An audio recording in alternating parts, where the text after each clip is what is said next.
What's up, y'all? It's the Relentless podcast where we're stirring up passion and purpose for marriage. That's right. We're diving into topics you always wanted to talk about. Real life, real struggles, real love, and real results. So what are we waiting for? Let's go in.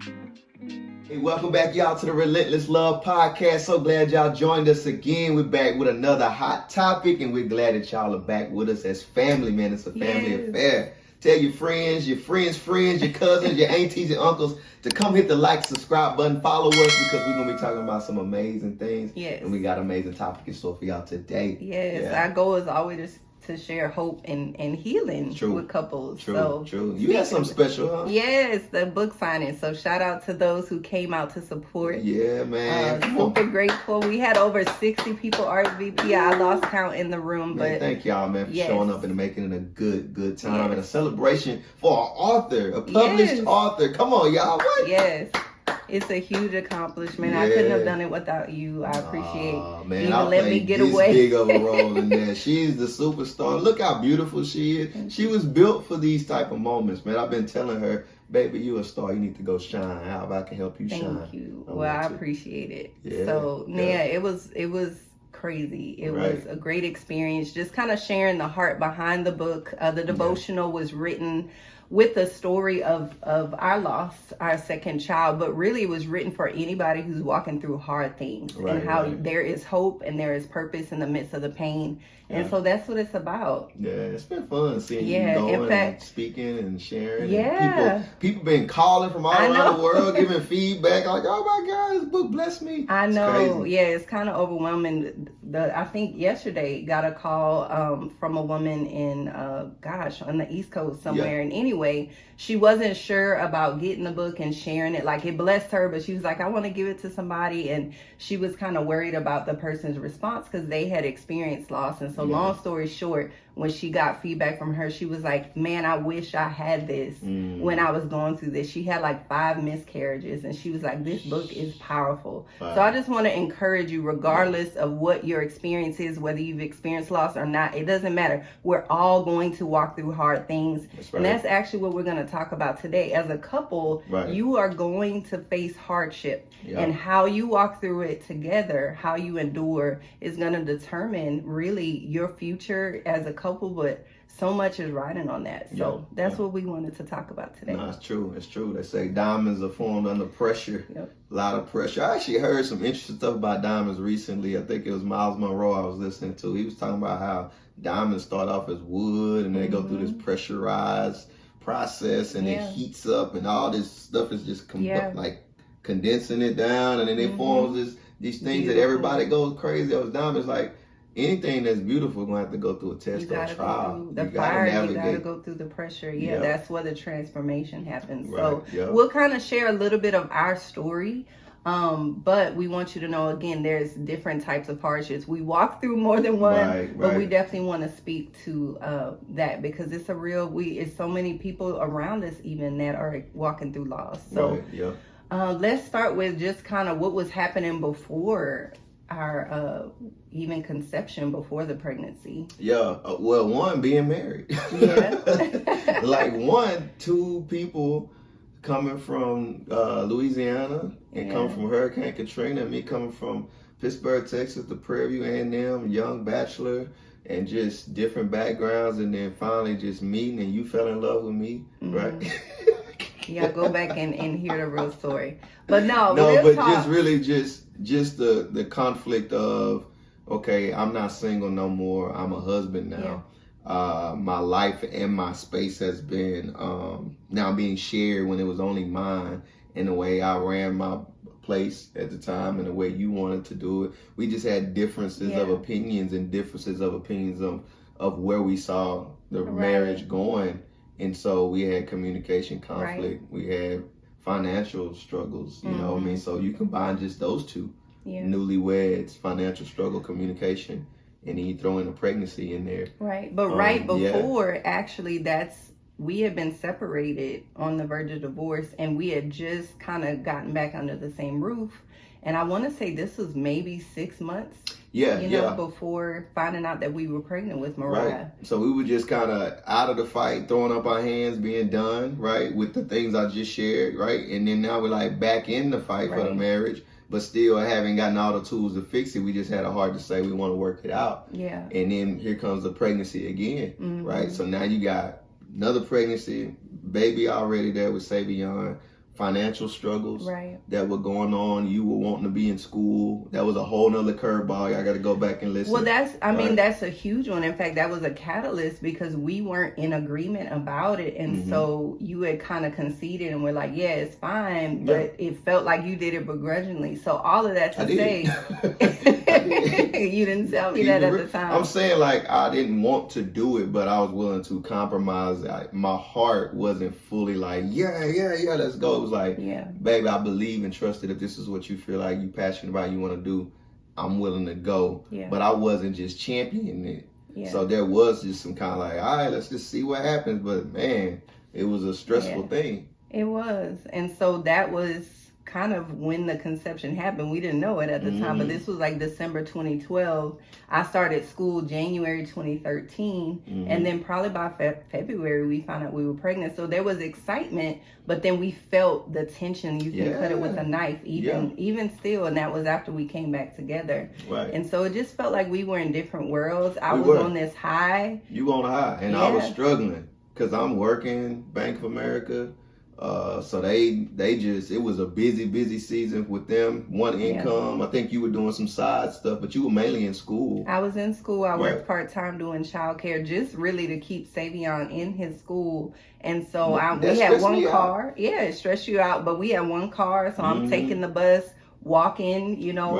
Right, yep. Quite a distance. She was walking to the bus, so that was stressing me out because she was like, yeah, I got it. And I'm like, I don't want you to do that, but we got one car and I got to go here.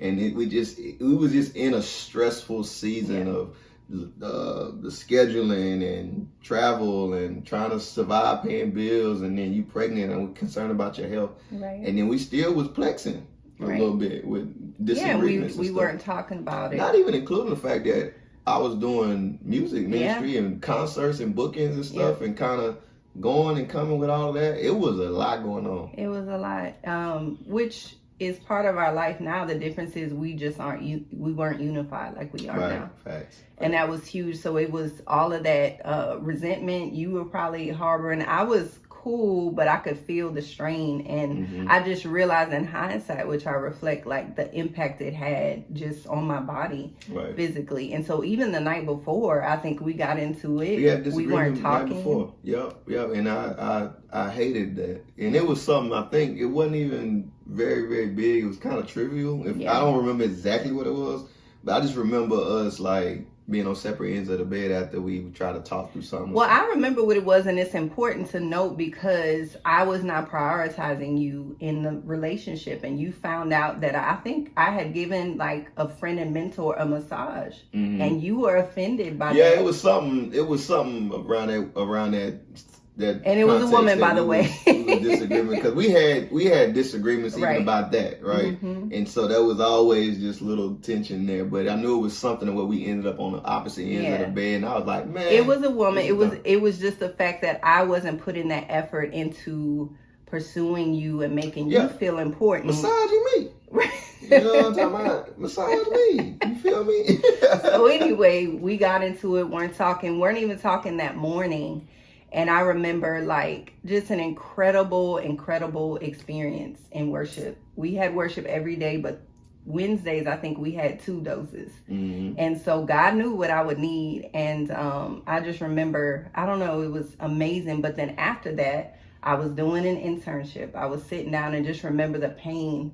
And it just got to the point that finally I knew I needed to get to the hospital. Mind you, one car. So Brock is in what, Plano? Yeah, I'm in Plano, Frisco area, working, like tapped in all the way in. We had fights and stuff. So I want y'all, as we talking about this, like find yourself in the context of your conflict and how life continues to go on. You cannot call off work. You still got to pay the bills. You still got to show up, but you stressed out and all that. And then you get these huge obstacles that just are thrown on your plate sometimes, right? Like getting a kind of phone call like that saying, hey, I'm at the hospital. I need you to get here ASAP.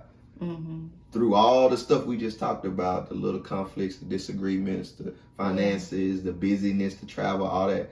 And then you get a call out of the blue saying, hey, I need you to get to the hospital now. Yeah. But even in that, I remember there was a breakdown of communication. So because we just, at that point, hadn't worked on our communication, you misunderstood and thought I was going to the doctor. And I was like, it's a regular routine checkup. I'm like, why do I need to get to the hospital ASAP? It's a routine checkup. Right. Like, what's going on? Yeah, so then I'm upset that you're not there, right? And I'm in the hospital alone knowing, like, I'm about to get the worst news probably of my life. And I just remember that, like, them doing the ultrasound, and the woman, I knew something was wrong, but she couldn't tell me. And I had to experience that alone. So it was very devastating, especially walking through it alone, not because you didn't want to be there. It was a long drive. And then there was a misunderstanding. Hour and some change, maybe drive to get over there. And all the while, I'm like, man, what's going on? What's going on with you? What's going on with the baby? You know, we hadn't been really on really good terms too. So I'm like, oh man, hoping nothing going wrong. And like, this is life. Yeah. Right. These are things you can't make up. These are things you don't necessarily plan for. But life be lifing sometimes, man. You're gonna get hit with some stuff in your marriage, whether you on the mountaintop and y'all are really, really close, or you in the trenches and y'all plexing and fighting and going back and forth. It can hit at any moment. Right. Man, what are you gonna do? Right. And how are you gonna shift when those things happen? Right. That's pivotal. That is pivotal. Yeah, so in that moment, I just remember when you finally got there, like basically what happened, my blood pressure shot up so high. It's actually common, especially with women of color. Preeclampsia is basically high blood pressure in the pregnancy, and it caused the placenta to separate. So basically, the baby at some point had lost oxygen. And but my life was also at risk, and you know, that's not always something that I process. So it was like the fear of, okay, you can lose her, we already lost a baby, but you can lose her too. The only cure is to have the baby. And I'm like, okay, how do you have a baby when you're not ready to have a baby, especially a baby you know you can't take home? And so I just remember in that moment, like even before you got there, just feeling the presence of God, like fill the room, and all I could do was worship. Like that was just the instant response. Like, what can you do? What can you say? There's nothing you can do. And so when we had to act quick, like, okay, we gotta get the baby out, we both then just kind of came together. So it's amazing that it was the hardship that forced us to unify in a way that we could not. That was year 5. So in 5 years, we had never been on one accord. Not like that. I mean, we were physically attracted to each other. I think we enjoy a lot of things about the qualities of who we are. We knew something special was there. We had great times going out, doing different things amidst the issues that we had. So we had that to cling to, but we just never on a one accord, spiritually unified, like that kind of vibe.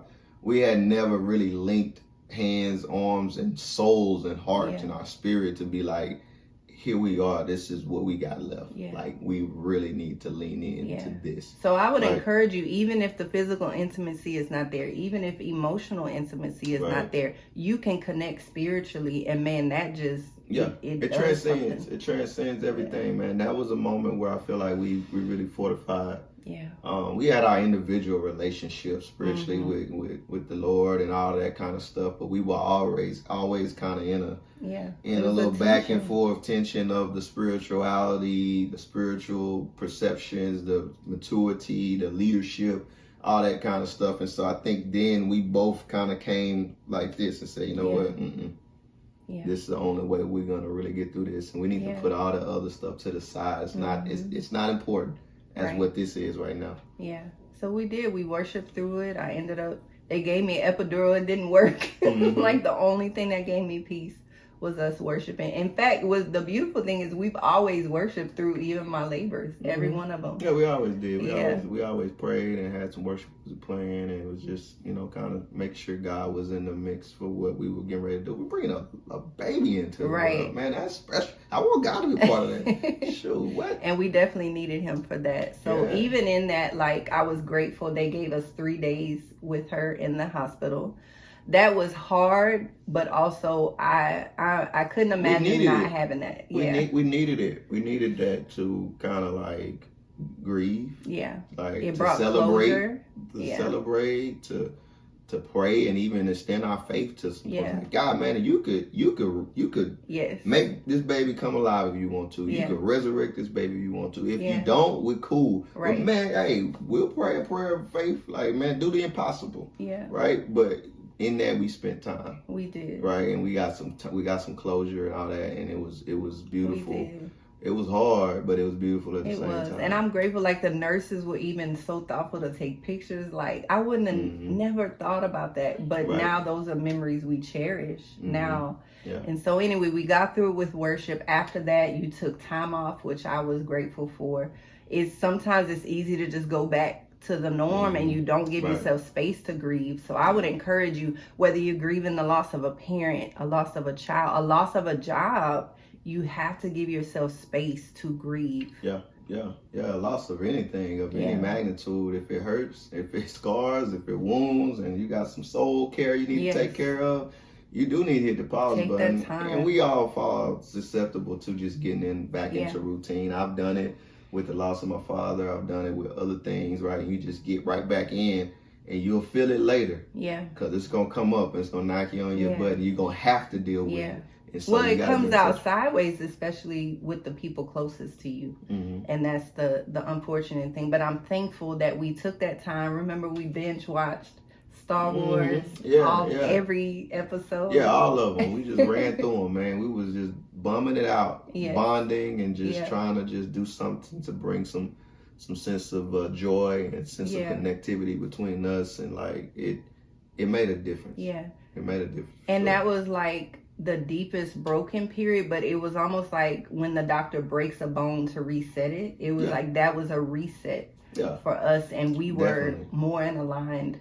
And honestly, even everything that we're walking in now, it was birthed through that painful season, like Transform Us movement, the mentorship, like really everything that we're doing. Worship. I started worshiping in a different way. And the Wednesday after, you had been practicing chords, but it was the Wednesday after that loss. Yeah, I sung a song. You sung a song and played a guitar. You didn't even fully know what you were doing. I think I still got a video of that joint too. It was that Radical Move rally in DeSoto, Texas. And everybody was amazed because they all knew me as a rapper, but they didn't know. And I just got up there with a guitar, sat down, and just played and started singing a song I wrote out of that. Yeah. And that just kind of birthed a whole new, page in my life with that as well. So. And we learned the importance of worship for our marriage, like that it's not just about music and a song, like it's a lifestyle that we're both truly surrendered and walking together. Yeah, facts. And that transformed us. Yeah. I heard it said that true worship comes from an understanding of like where God brought you from. Yeah. You don't really have like a testimonial worship if you ain't went through some like conflict, some adversity, some stuff. Like you gotta go through some stuff to really recognize when you got through the other side of the stuff, how you got to the other side of stuff, and it wasn't all you. It was that God, through His grace and mercy and through His power, got you through. That just unlocks another level of intimacy with the Lord, as well as with the people around you that walk through that with you. And that's why I think that was such a bond, and it's so powerful in marriage for us to be unified, because whether you want to or not, you're gonna get hit with some stuff. You will. Right? And I would rather be in close intimacy and connection with you and on one accord with you when something happened, than to us be at each other's throats and us to be like living on opposite ends of the rooms or not unified, and then something happened. Right. And now my life partner ain't even with me to help me because we at odds and we ain't in agreement. Like, man, how much more, how better would we have been, and how easier would it have been to navigate that had we been closer in the beginning. Right. Like we are now. Hindsight is 2020, but man, if something else would have been to happen like that, and we're like we are now, it'd still be hard. But man, we would have been locked in and a better support to each other in the forefront of it, leading up to it. But it was such a beautiful opportunity because there was so many things God had for us, but we couldn't walk in it had we not gone through that and like really come together. So I'm thankful. In the book, I encourage you to get it. I just say I wouldn't trade that experience because it truly was a beautiful exchange. God has given us so many great things. Two other daughters, literally a week with, within oh yeah, you can't make the that time. Up, man. That's just, it's strategic. He didn't take her away from us. It wasn't like, hey, I'm finna just do something evil to you. Yeah. It was made permissible, beautiful out of it. And he said, I can take even the painful things that happen in this fallen world and create some beauty out of it. And that's what he does, man. And so we get to experience that, but you get to experience it too. Wherever you find yourself at, right? Like, there's gonna be a beautiful side of it, even if you in the ugly side of it right now. And if you are married and with your spouse, lean into connecting and unifying and walking in the unity of love and agreement and get past those little things that creep in to try to create division and fight for oneness, right? Fight for oneness because what is that, a 2-cord strand, 3-cord strand, not easily broken? Not easily. Man, when y'all locked in, you can go through anything. Yeah. But when you're separated, you're vulnerable, and we've experienced it. Yeah, I felt like that's why we were so susceptible. It was a huge attack that because we weren't, we talk about it in mediation, when you leave that gap for the enemy, there's lies and confusion, but there was a huge attack, not just on the baby, but to take me out too. Yeah. And that would have hindered you, Man, totally. And we didn't even really dive into the stress. Yeah.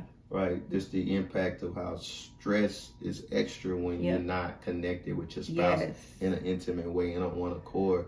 That's just more weight. It amplifies everything. Yeah. And we struggle with that. Like, was I the cause of all the extra stress? We didn't question God, but we had lots of like self-blame. Like, what did I do? What could I have done differently? So we wrestle with that. So before we share some wisdom with the listeners, I want to acknowledge, because you said something powerful, oneness. But oneness, remember, is not sameness. So we learned, even in the midst of grieving, we grieve differently. We talked extensively about how we can master our differences. But like, man, when you're grieving, how Brock needed to grieve was not how I needed to grieve. And we almost let some kind of tension creep back in, but we were like, no, we're not going to do it. So share a little bit from your perspective on that. Yeah, I wanted people, I wanted community, I wanted, relationships, in certain pockets of time in that season, because I didn't want to feel alone and by myself, and I wanted that. But Dominique is more like, I just need time to myself. I just need to be, I don't want a lot of people around, I don't want a lot of partying going on, like a lot of that. Like, she just needed some tranquility, right? And so in that, you can feel offended. Like, man, there's somebody over here again, somebody calling again, and somebody da-da-da-da-da. And there could be like some animosity there, right? If you take it personally. So choose to see it as, you know what, my husband is wired differently. He has different needs. So I'm going to give space for him, but I'm going to share my heart and let him know, hey, this is what I need. And as you consider each other, then you meet in the middle. Right. Yeah. So that what she just said about sameness versus unity, it's not sameness as we're the same person and we're wired and we do the same thing and we both are just always identical. It's that we're two different people, but we make room. We consider the other one. We prefer the other one over ourselves. We submit mutually to each other, and we consider the best and assume the best about the other person. And that begins to create true unity, which is mean we're in agreement. We're not in disagreement. We're in agreement. So hardship is unavoidable. So what wisdom will we share with the listeners so they are at least a little more equipped to walk through the hard times? Everything we just said. Everything we just said. I mean, biggest thing is like fight for the unity of the marriage, like what I just ended with. We weren't unified in the beginning of our marriage when we first got married. We got married, right? And you took on my name, but that didn't immediately equal unity. Right. We had to actually kind of fight and bring tension in there and all that until we fully understood that diversity is necessary and that we need to embrace one another, support one another, and fight for the common vision of the marriage. Even when times are stressful and crazy, that's even more of a time to say, let's pause and make sure we're going in the same direction and we're not fighting against each other. And we didn't really learn that and humble ourselves for a long time, and it created a lot of the issues we face. So really get an understanding of what unity means in a marriage, and expect obstacles, but expect it when you're fighting together and not fighting on separate ends of the marriage. Yeah, I would say too, like, have a strong why. Like, why are you together? Because that gives you hope beyond whatever you're walking through, whatever you're facing. And so we had that kind of after the fact, after the hardship, but that kept us fighting. We had a son that we had to keep waking up. We had to keep going. And so if you have any glimmer of hope, especially in your marriage, that will keep you motivated and encouraged to keep moving forward. Facts. And write it down, right? Yeah. Like, I would just say that, like, don't get theoretical about the stuff that we're saying, because it was all theory in our minds. We've got to the point now where we got it documented and we got it on paper and we can print it out and regurgitate and say it. But, like, treat it like it's a business. Like, y'all are owners of this marriage.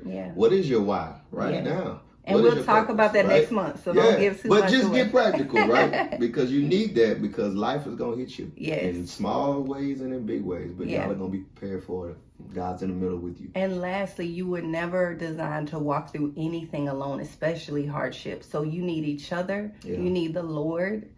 And you need community. Like, there's no way we could have endured that without our church family, without our family, and without close friends who, when you don't even know how to make the decisions, someone who can bounce ideas and, speak from experience. So I would just say, look for those around you. If you don't have them, reach out to somebody. Reach out to us. No, facts. Somebody else walking through it. There ain't no situation that is like just the first time it ever happened. Right? Somebody done went through it, and you can talk to somebody. And so call someone, whether it's the littlest thing or a huge thing. Man, let somebody know and let them walk with you, okay? Yeah. Well, thank y'all for tuning in. If you haven't already, get your copy of A Beautiful Exchange. It's a 21-day devotional. Bless somebody else. It doesn't matter. I've had men come up like, oh my gosh, just bless me. It doesn't matter who you are, what you've gone through. It will encourage you. Facts. Man, hit the like, subscribe button again. Let's run these numbers up. Let's get the movement going. We just getting warmed up in season 2, kind of getting the thing, the juices flowing, the blood flowing, and Dominique up here looking beautiful. I want to come back just to see her, you know what I mean? But y'all come back and get these hot topics about marriage, love, and life, man. We love y'all. Love you. Until next time, man. Peace.